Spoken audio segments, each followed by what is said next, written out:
¿Qué hubo? Bienvenidos y bienvenidas a este capítulo número 36. Sí, a casi una semana, oigan esto, de cumplir un año en esto llamado Literatus. Este proyecto empezó exactamente, o bueno, el primer capítulo, si ustedes miran, fue publicado el 1 de septiembre del año pasado, del 2022. Empezó todo con Horacio Quiroga. Después hice un capítulo dedicado a Virginia Woolf, a Carver. Bueno, han pasado muchos autores, Gabriel García Márquez, Rulfo, que son más de ahorita. Y bueno, si ustedes miran también, el otro día estuve oyendo de nuevo los episodios, el proceso y el cambio que ha venido sufriendo Literatus desde la música, por ejemplo, porque al principio la música era la que me regalaba el programa en el que edito. Y dije, no, eso está muy feo.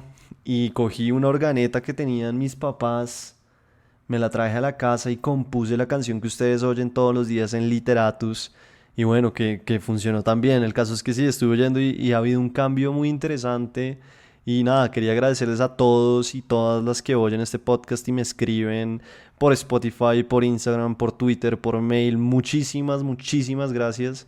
Ya llevamos un año y más o menos tengo un dato de que los episodios o en la generalidad de Literatus se ha oído más de 60.000 veces, que pues es un número no menor además, pues porque no hay publicidad acá, no se le está haciendo ningún tipo de ejercicio de marketing, por así llamarlo. Entonces como que todo ha sido gracias a la pasión por este género del cuento que a mí tanto me gusta y que me gusta llevarles a ustedes del otro lado para que conozcan y tal vez se animen a leer a todos estos autores y autoras que la verdad tienen cuentos e historias de vida que a mí en lo personal me vuelan la cabeza. Oiga, mi nombre es Federico Baraya Galano, el man de los cuentos, y bueno, para no meterme en más rodeos, esta es la apertura de este episodio y vamos a ver si le pegan al autor y al libro.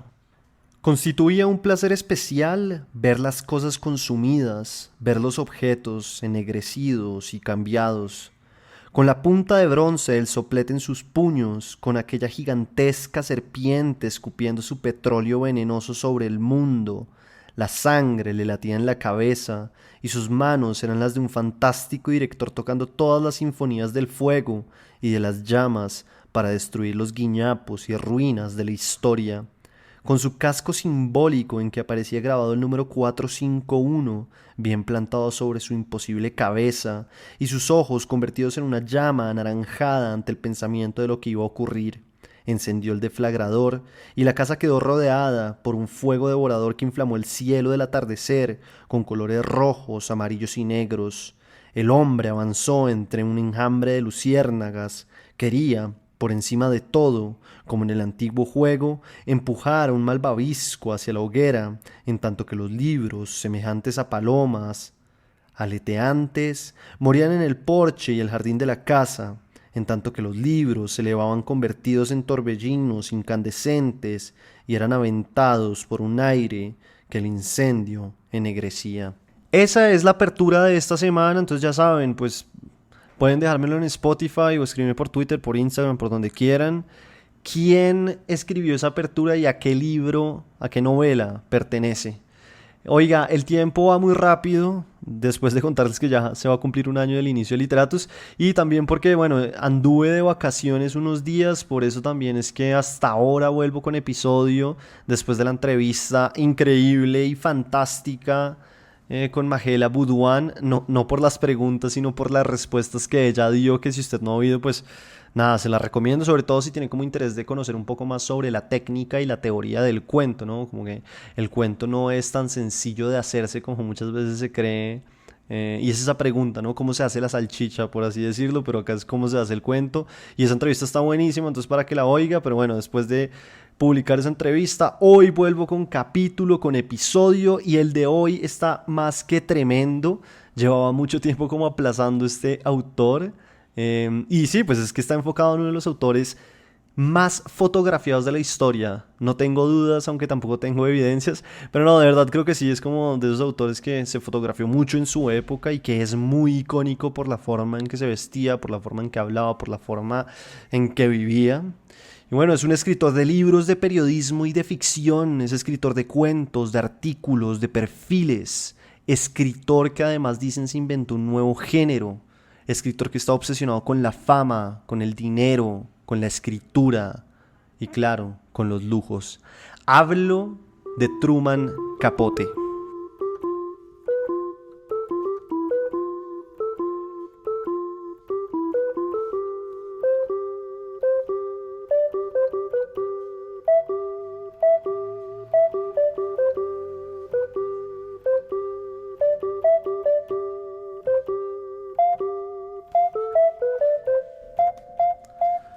Truman Streckfus Persons, o mejor conocido como Truman Capote, nació el 30 de septiembre de 1924 y al parecer para este momento el matrimonio de sus padres, que eran Lily Mae Falk y Ark Persons, ya estaba en las últimas, como dicen. Según palabras de la periodista Ann Taylor Fleming, la madre de Capote era una belleza sureña con ojos bellísimos y gran estilo, pero a su vez era excéntrica, frágil y además cayó en el alcoholismo.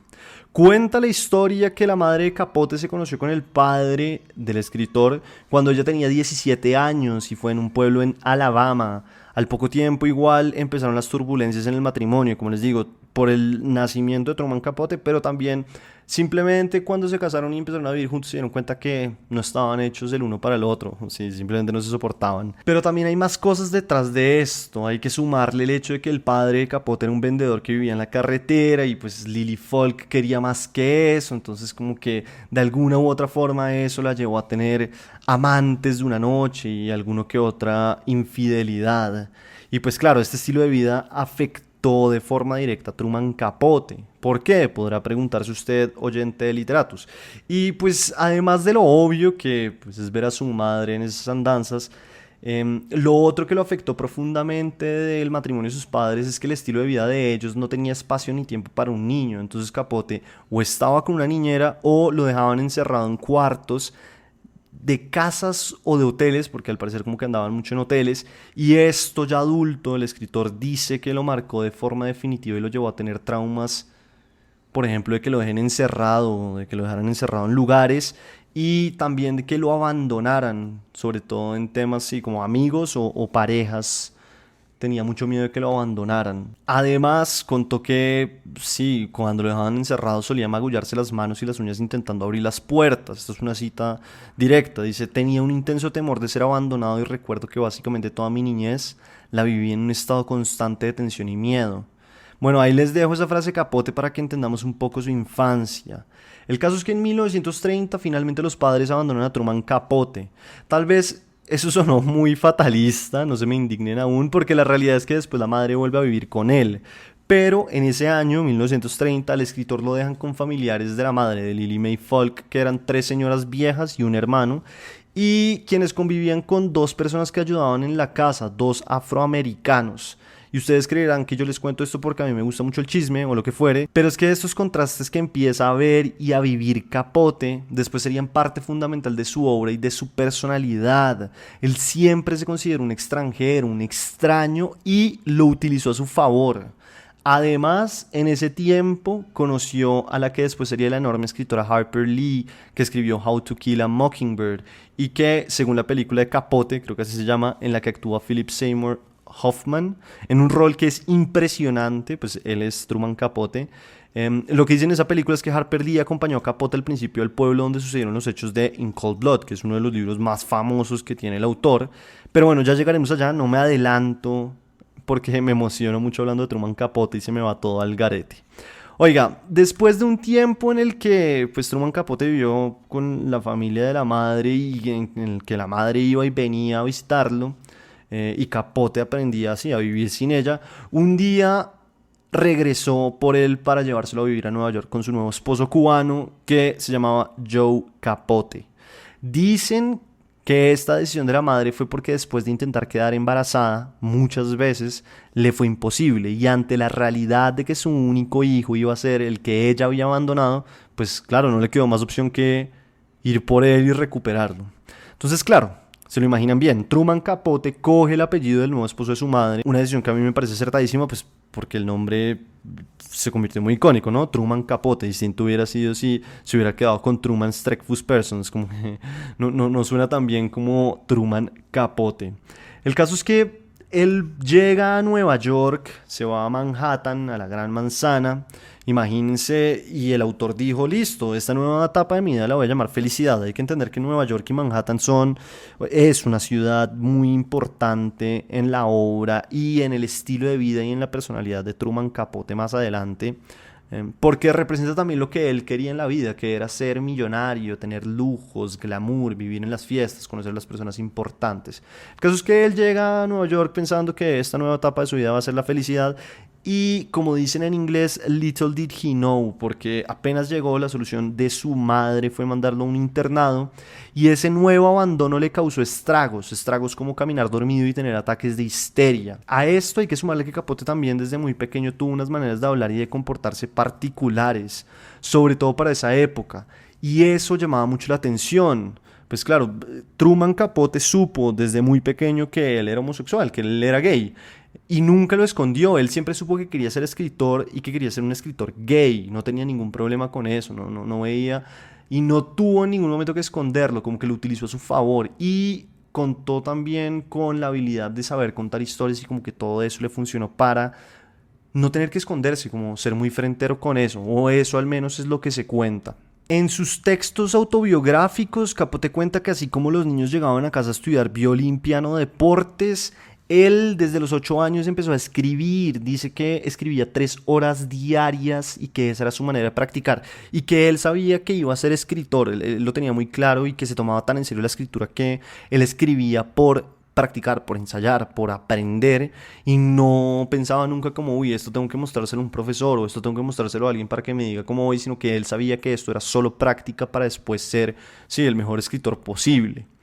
Y desde esa edad, lo que les digo, él ya tenía en la cabeza que iba a ser un escritor famoso y millonario. Truman Capote desde siempre soñó con el lujo, con la elegancia, con los cócteles, con la vida de glamour. Una frase de él es la siguiente: tenía que ser exitoso y tenía que serlo rápido. La cosa con las personas como yo es que desde siempre sabemos qué vamos a hacer. Yo era una persona especial y tenía que tener una vida especial. No estaba destinado a trabajar en una oficina, a pesar de que de haberlo hecho hubiese sido exitoso. Siempre supe que quería ser un escritor y que quería ser famoso y millonario. Y pues lo logró, ¿no? ¿Y de qué manera? A los 17 años publicó su primer cuento, aunque esto la verdad me parece una locura, porque muchos de sus cuentos más leídos y analizados fueron esos que escribió en su adolescencia y antes de los 20. Este que publicó a los 17 años se llama My Side of the Matter, o en español Mi versión del asunto, el cual usted puede encontrar en internet si tiene ganas de leerlo. En el colegio, igualmente, ya había como participado en concursos literarios y una vez quedó de segundo debajo de otra estudiante, y fue tanta su rabia que la confrontó. Capote, como podemos ver, siempre tuvo esta fuerza en su interior que le decía y que le daba de creer que él iba a ser el mejor de los mejores escritores del mundo. Oiga, a los 18 años, entonces trabajó en el New Yorker, primero por 2 años, y lo que cuentan o lo que alcancé a ver un poco es que, claro, cuando él trata o empieza a trabajar en el New Yorker, pues la oportunidad se le presenta también porque están en plena guerra y hay como necesidad de gente que trabaje. Evidentemente él no empezó a trabajar como periodista, sino que en este primer rol que tuvo en el New Yorker fue mucho más como de... Estuvo en la sección de caricaturas, no haciéndolas, sino como cortándolas y pegándolas, y alcanzó a publicar algunos cuentos. Él deja el New Yorker porque decide que es momento de escribir su primera novela, que se llama Summer Crossing, la cual en realidad nunca terminó, sino que mientras la escribía se le vino a la cabeza otra novela. Esa novela es Other Voices, Other Rooms, libro el cual publicó en 1948 y que empezó a llevarlo hacia el camino de la fama que él tanto buscaba. La cosa fue más o menos así: después de publicar cuentos en distintas revistas, no en el New Yorker, en distintas revistas él empieza a publicar cuentos y empieza a conocerse con personas específicas de estas revistas y como de este mundo, y la gente empieza a fijarse en él, como personas importantes empiezan a fijarse en él, lo invitan a comidas, a fiestas, y en una de esas fiestas conoce a Carson McCullers, que es una escritora estadounidense y teórica de la narrativa. El caso es que ella lo presentó a los editores de Random y él, ni corto ni perezoso, hizo lo que tenía que hacer para generar una impresión positiva, sí, que lo recordaran y lo tuvieran en cuenta. Entonces, como les digo, él venía escribiendo esta otra novela que se iba a llamar Summer Crossing, pero como que no le estaba funcionando, estaba bloqueado. Entonces él creyó que la forma de desbloquearse para escribir Summer Crossing era devolverse al pueblo donde había crecido, en esos años de abandono que lo dejó la mamá. Y allá, un día, mientras caminaba por el bosque, se le vino la idea de una nueva novela.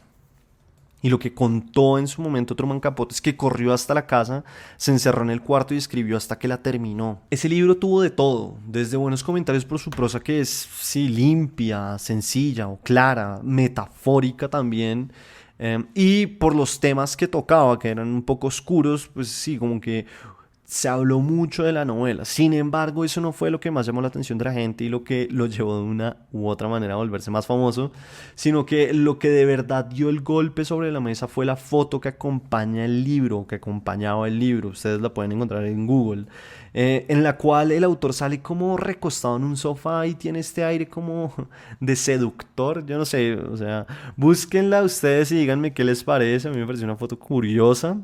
Supongo que para la época sí, como que fue reveladora o causó muchas impresiones.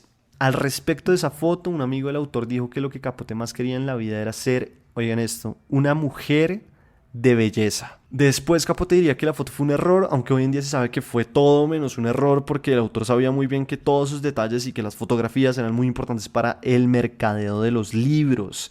Entonces, acá ya empezamos a entender un poco la figura de Truman Capote. Él igual va a hacer periodismo. Hay que tener en cuenta que él incursionó mucho en el periodismo y él escribió artículos, piezas, perfiles, noticias para distintas publicaciones. La principal, el New Yorker, obvio. Y como él empezó a rodearse de estas personas, de famosos, de actores, de millonarios, pues él escribía muchas piezas sobre estas personas y hacía perfiles. Entonces como que él ya conocía el mundo del periodismo. Y les digo esto para que lo tengamos en cuenta antes de llegar a su obra más importante. Yo creo que es lo más importante, que es In Cold Blood. Pero antes de llegar allá, pues hay que entender que Capote escribió otra novela y algunas cosas para teatro, para cine y artículos. Y bueno, se metió de lleno en su vida de lujos y de famosos y pues lo que les digo, iba a fiestas, comidas y todo lo que le invitaran. Al parecer en esa época, al principio, porque después Capote empieza a tener muchos problemas con el alcohol y como a recluirse en sí mismo, pero en esa época como que él era una persona muy divertida y por eso también lo invitaban a estas cosas, porque hablar con él era muy interesante. Y ya en 1958 publicó la novela de ficción por la que más se le conocen, creo yo, que es Breakfast at Tiffany's. Yo creo que todo el mundo la ha oído, y si no la han leído o no la han oído, por lo menos han oído la película.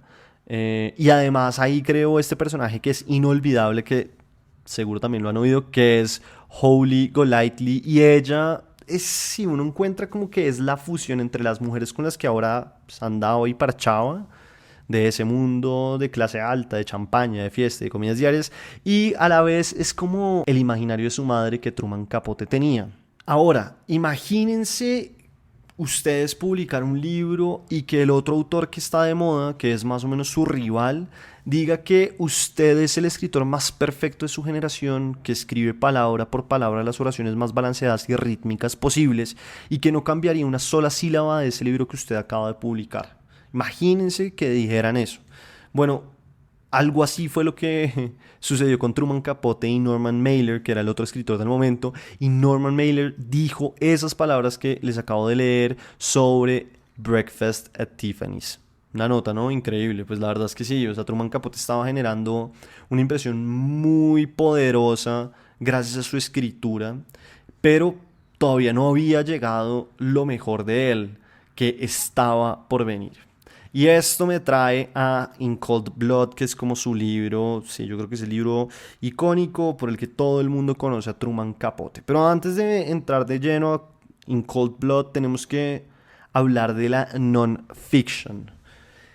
¿Cómo nace este tema de la non-fiction? Y ya les digo, si ustedes no saben qué es la non-fiction, bueno, sucedió en su momento que Capote fue enviado por el New Yorker a ir de gira con la compañía de teatro, sí, una compañía de teatro que iba a interpretar una obra que se llama Porgy and Bess en Moscú.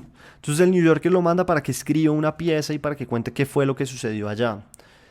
Cuando Capote está en Moscú, escribe una pieza periodística que tenía estilo de ficción, como técnicas de ficción.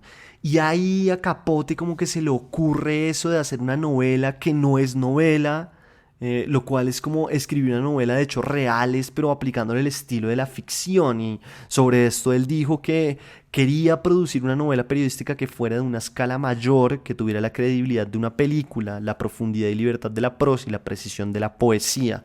Eso es lo que se le metió en la cabeza a Truman Capote. Y todo esto cogería sentido y cuadraría cuando en noviembre 15 de 1959 Truman Capote se sentó en su sala, ya creo que era de noche, a leer el New Yorker, pues para enterarse, para leer noticias, y mientras está leyendo se encuentra con un titular que dice: granjero rico y 3 familiares asesinados en un pueblo en Holcomb, Kansas. Holcomb, Kansas es un pueblo que no conocía absolutamente nadie, ni siquiera las personas que vivían en Kansas sabían de la existencia de Holcomb. O sea, los únicos que sabían que Holcomb existía básicamente eran las personas que vivían en este pueblo.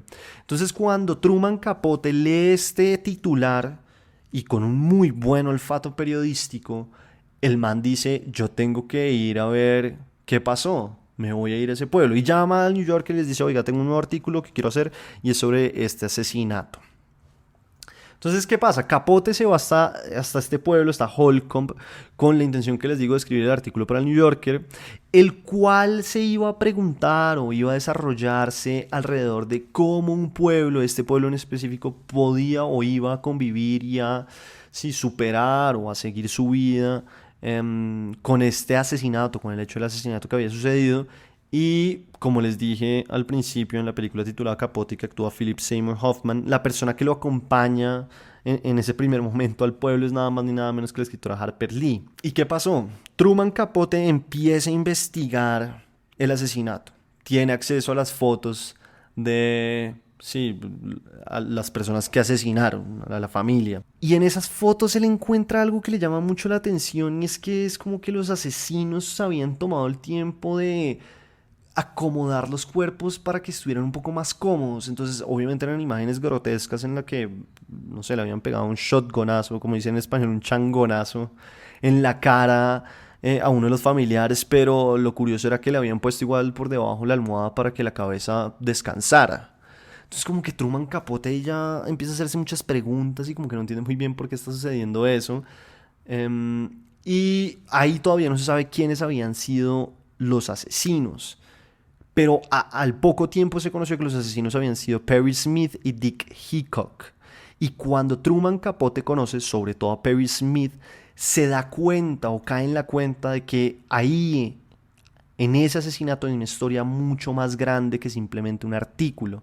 Entonces a él se le mete en la cabeza la idea de que tiene que escribir un libro de no ficción, o un libro en el que se va a hablar de la realidad, de la verdad, de forma periodística, pero se le van a aplicar técnicas de la ficción. Entonces, ¿el non-fiction qué es? Pues un poco eso, como que no es un género literario, es un género periodístico, en el cual, como es un género periodístico, hay un pacto de verdad, ¿no? Con el lector.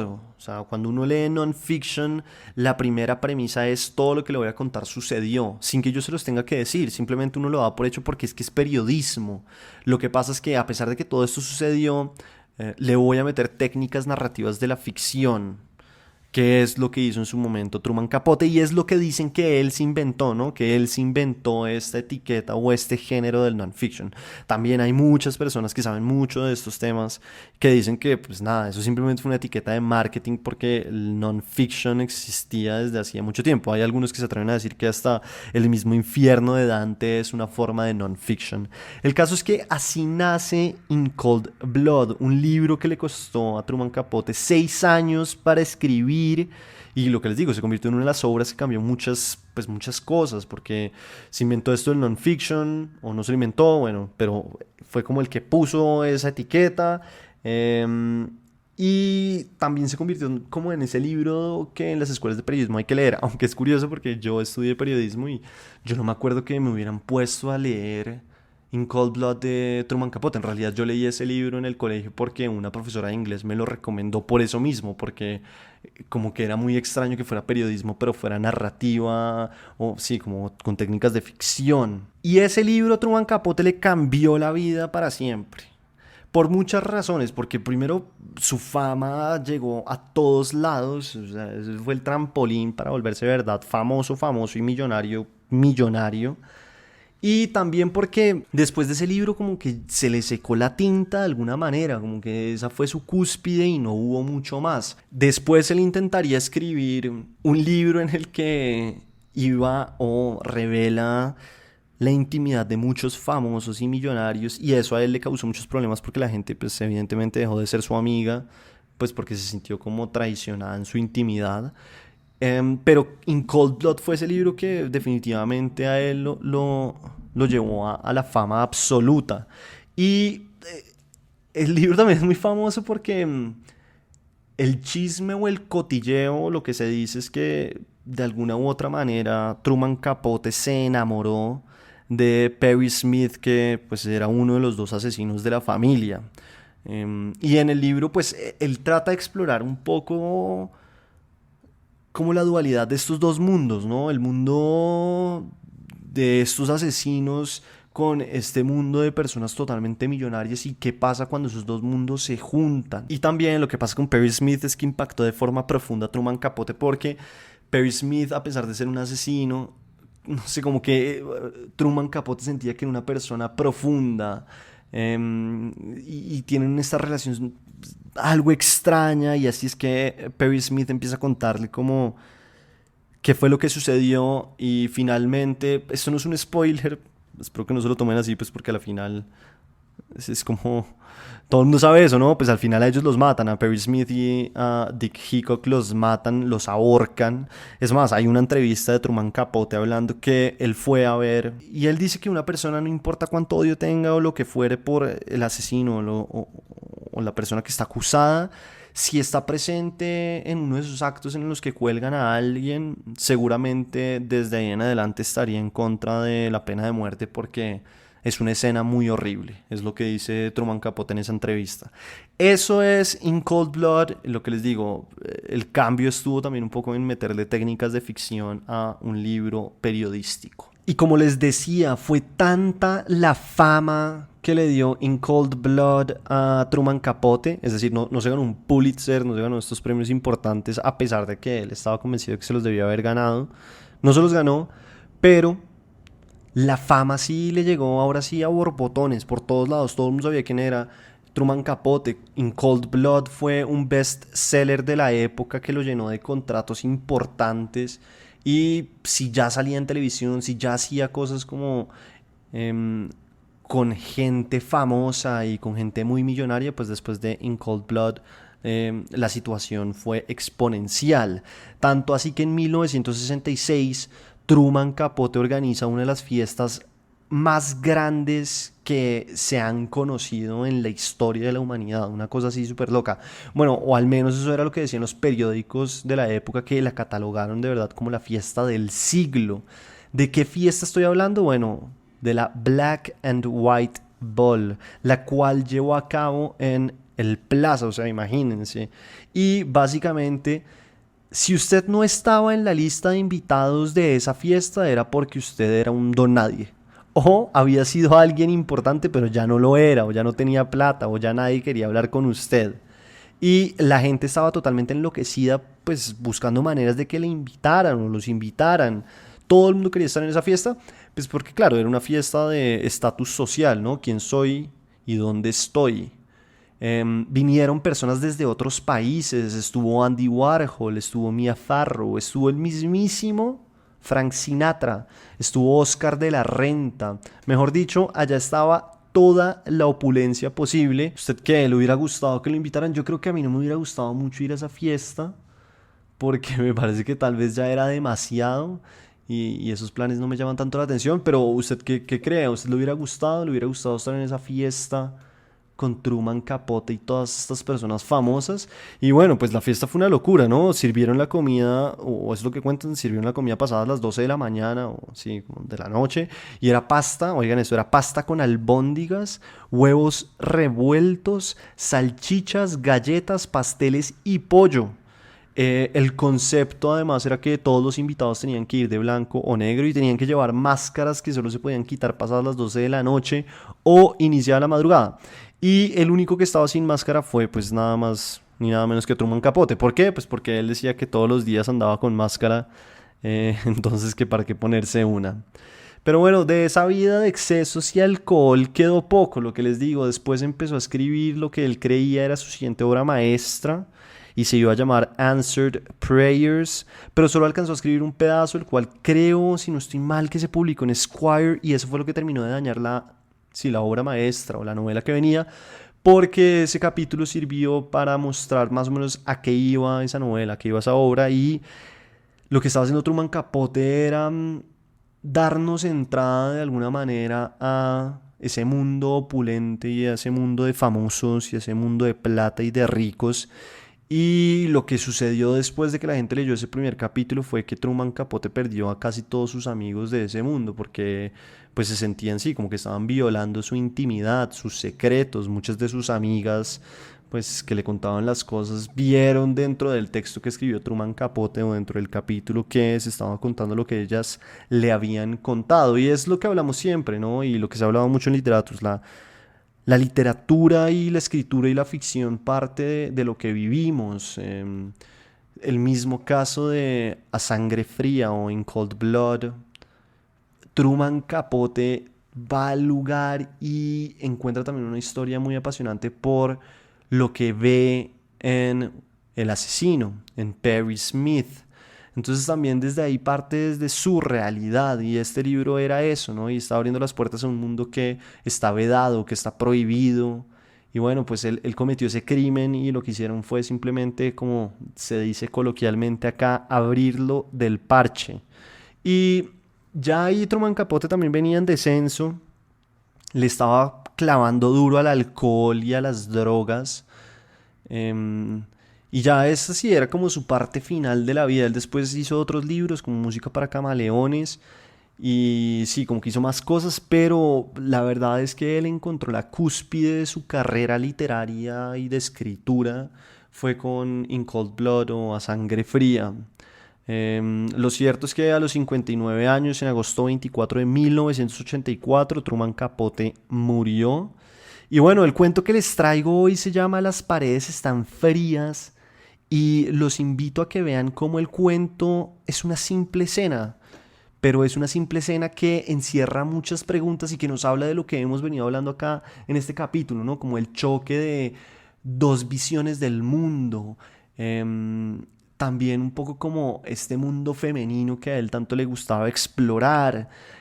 Entonces, pues creo que es un buen ejemplo para explorar y para entender la escritura de Truman Capote, por lo menos a través de sus cuentos. Entonces, nada, entremos de lleno al cuento.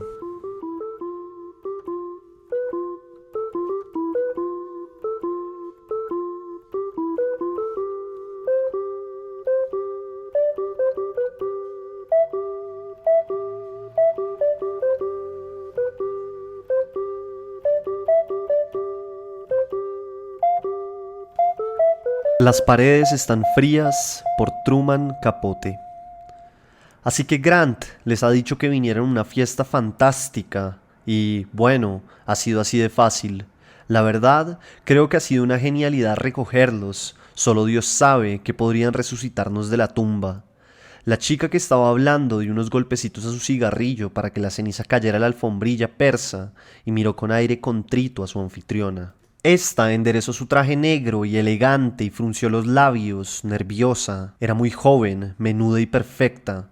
Un lustroso pelo negro enmarcaba su cara pálida y su barra de labios era una pizca demasiado oscura. Eran más de las 2 y estaba cansada y quería que se largasen todos. Pero no era pan comido deshacerse de 30 personas, sobre todo cuando la mayoría estaba empapuzada del whisky escocés de su padre. El ascensorista había subido 2 veces para quejarse del ruido y ella, entonces, le había dado un whisky, que era lo que él quería, a fin de cuentas. Y ahora los marineros. Oh, al diablo todo. Está bien, Mildred, de verdad. ¿Qué son unos marinos de más o de menos? Dios, espero que no rompan nada. ¿Quieres volver a la cocina y ocuparte del hielo? Por favor. Veré lo que puedo hacer con tus nuevos amigos. La verdad, querida, no creo que sea necesario. Por lo que he visto, se aclimatan con gran facilidad. La anfitriona se encaminó hacia sus invitados repentinos. Apiñados en un rincón de la sala, no hacían más que mirar y no tenían aspecto de sentirse muy a gusto. El más guapo del sexteto giró su gorra, nervioso, y dijo: «No sabíamos que había una fiesta así, señorita. Quiero decir que sobramos, ¿no? Pues claro que son bien recibidos. ¿Qué demonios pintarían aquí si yo no quisiera que se quedaran?» El marino estaba azorado. Esa chica, la tal Mildred y su amiga, nos han ligado en alguno de los bares y no teníamos la menor idea de que veníamos a una casa así. Qué ridiculez más absoluta», dijo la anfitriona. «Son del sur, ¿verdad?» Él se encajó la gorra debajo del brazo y pareció más tranquilo. «Yo soy de Mississippi. Supongo que nunca ha estado allí, ¿verdad, señorita?» Ella apartó la mirada hacia la ventana y se pasó la lengua por los labios. Estaba cansada, cansadísima de aquello. «Oh, sí», mintió, «un estado precioso». Él sonrió. «Debe de confundirlo con algún otro sitio, señorita. No hay gran cosa que ver en Mississippi, excepto quizá en la zona de Natchez». «Claro, Natchez. Fui a la escuela con una chica de Natchez, Elizabeth Kimberly. ¿La conoces?» «No, no puedo decir que la conozca». De repente ella se percató de que se había quedado sola con el marinero. Todos sus compañeros se habían acercado al piano donde les estaba tocando algo de Porten. Mildred tenía razón en lo de aclimatarse. «Ven», dijo ella, «te pondré una copa». Ellos saben apañárselas. Me llamo Luis, así que por favor no me llames señorita. Mi hermana también se llama Luis. Yo soy Jake. Vaya, ¿no es encantador? Me refiero a la coincidencia. Se alisó el pelo y sonrió con los labios pintados de un tono demasiado oscuro. Entraron en el tugurio y supo que el marinero estaba observando cómo se balanceaba su vestido alrededor de las caderas. Se agachó para pasar por la puerta que llevaba al otro lado del mostrador. «Bueno», dijo, «¿qué va a hacer?» «Me olvidaba, tenemos escocés, whisky de centeno y ron. ¿Qué te parece una copa de ron y Coca-Cola?» «Si tú lo dices», sonrió él, deslizando la mano a lo largo de la superficie del mostrador que se reflejaba en el espejo. «¿Sabes? Nunca había visto un sitio como este. Parece salido de una película». Ella revolvió rápidamente con un bastoncillo el hielo dentro de un vaso. «Si quieres, te lo enseño entero por 40 centavos. Es bastante grande, para ser un apartamento, me refiero. Tenemos una casa de campo que es mucho más grande». No sonó bien. Era demasiado altanero. Se volvió y repuso en su hueco la botella de ron. Veía en el espejo que él la miraba, a ella, o quizá a través de ella.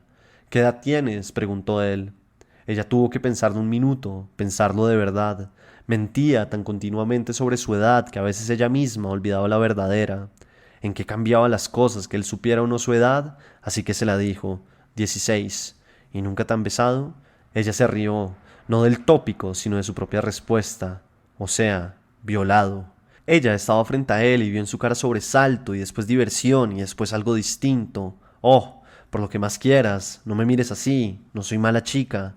Él se sonrojó y ella volvió a cruzar la puerta y le tomó de la mano. «Ven, te enseñaré todo esto». Le llevó por un largo pasillo flanqueado de espejos e intervalos y le mostró una habitación tras otra. Él admiró las alfombras mullidas, de color pastel, y la discreta mezcla de mobiliario modernista con muebles de la época. «Esta es mi habitación», dijo ella, manteniendo la puerta abierta para que él la viera. «No mires el desorden, no todo lo he hecho yo, casi todas las chicas se han arreglado aquí». Para él no había nada fuera de su sitio, la habitación estaba en perfecto orden. La cama, las mesas, la lámpara eran blancas, pero las paredes y la alfombra eran de un verde oscuro y frío. «Bueno, Jake, ¿qué te parece? ¿Me va bien en este cuarto?» «No he visto nunca uno igual. Mi hermana no me creería si le contara. Pero no me gustan las paredes, si me disculpas que te lo diga. Ese verde parece tan frío». Ella pareció perpleja y, sin saber del todo por qué, extendió la mano y tocó la pared al lado de su tocador. «Tienes razón en lo de las paredes, están frías». Levantó la vista hacia él y por un momento su cara compuso una expresión tal que él no supo con certeza si iba a reírse o a llorar. «No quería decir eso, mierda, no sé muy bien qué quiero decir. ¿No lo sabes o solo estamos empleando un eufemismo? Como no obtuvo respuesta, ella se sentó en el lado de su cama blanca. Siéntate aquí y fuma un cigarrillo, dijo ella. ¿Qué ha sido de tu bebida? Él se sentó a su lado. La he dejado en el mostrador. Aquí detrás está muy tranquilo, después de todo ese jaleo de ahí adelante. ¿Cuánto tiempo llevas en la marina? 8 meses. ¿Te gusta? No importa mucho si me gusta o no. He visto muchos sitios que de otro modo no habría visto. ¿Por qué te alistaste entonces? Oh, iban a reclutarme y la marina era más de mi gusto. ¿Lo es?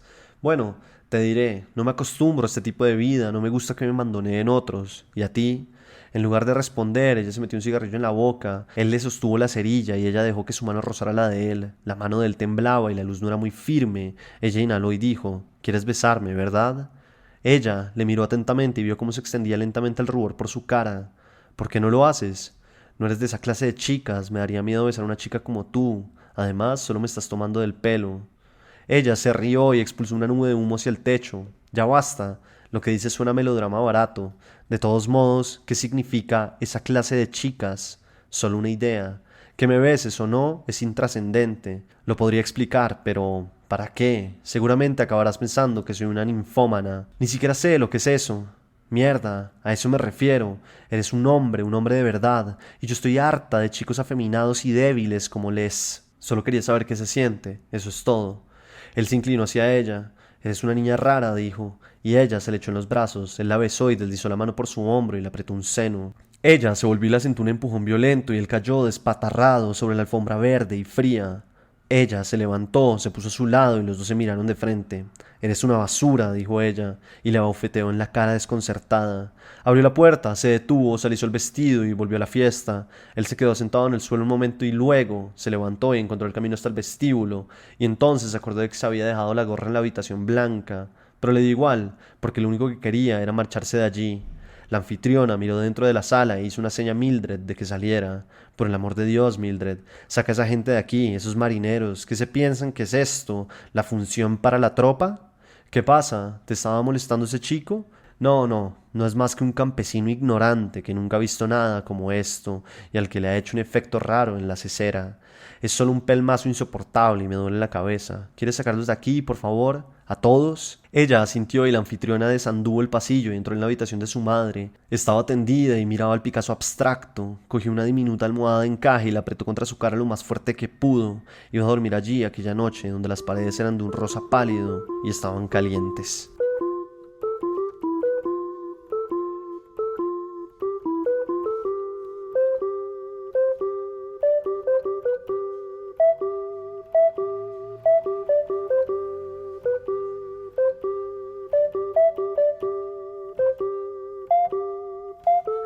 Este fue el capítulo número 36, en el cual se habló sobre Truman Capote y se leyó su cuento Las paredes están frías.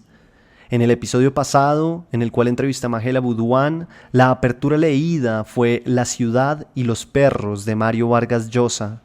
Mi nombre es Federico Baraya Galán o El Man de los Cuentos y los espero en un próximo episodio para seguir hablando sobre escritores y escritoras que nos llenen de ganas de leer y de vivir.